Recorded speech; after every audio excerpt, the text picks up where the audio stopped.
Three of the main right-wing parties have just now merged together to make sure that they all pass the 3.25 threshold of the total votes. That way they can capture seats in the Israeli Knesset. Now, the Knesset is where the power is. The Knesset is like our Congress. They don't have two houses of Congress. They don't have a House and a Senate. They have one House, a total of 120 seats. And furthermore, they do not directly elect their prime minister. They elect the Knesset, and then the Knesset votes for the prime minister. So in order for a prime minister to be elected, he must have 61 members of the Knesset vote for him to become the prime minister. I know it's a little different than the way we do things. It's the parliamentary form of government. Many of the Europeans embrace this form of government as well. Okay, so we're talking about where we are today. These three parties have come together. There are two more small right-wing parties that Ayelet Shaked, who is now the leader of these three parties, being referred to as the United Right, she is now out trying to get these other two smaller parties to become a part so that they can really have a large bloc. And she's saying, I'd like to have a right-wing bloc, sort of like the Republican Party in America.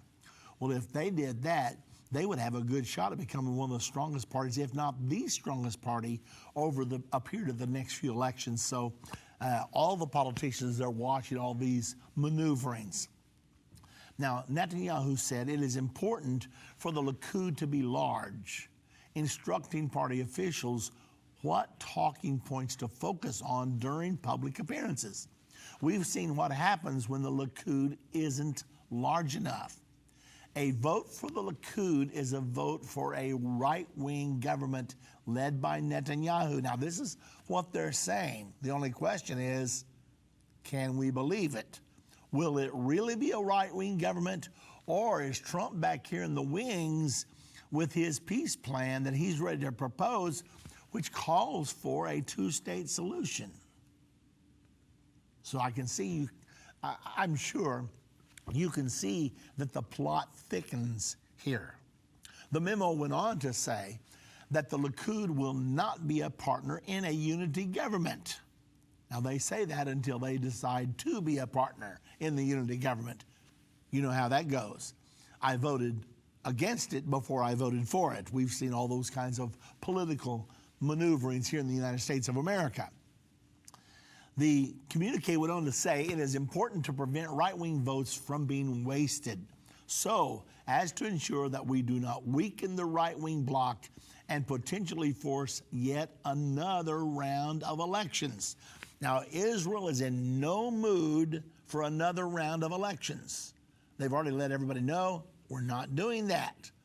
So if Netanyahu cannot put together a coalition, then somebody else may get a chance. Maybe the Blue and White Party, or maybe another member of the Likud Party. There are several popular members that might be able to pull it off.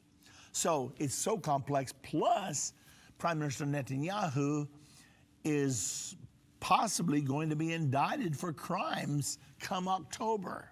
Now, he claims he's totally innocent, and he may well be. I don't know the answer to that. But the Attorney General has already made the decision that he will question him with the possibility of indicting him in October. So elections are in September, and he's facing all these things. And yet most of Israel think he's the best qualified to be the prime minister. And you thought American politics was complex.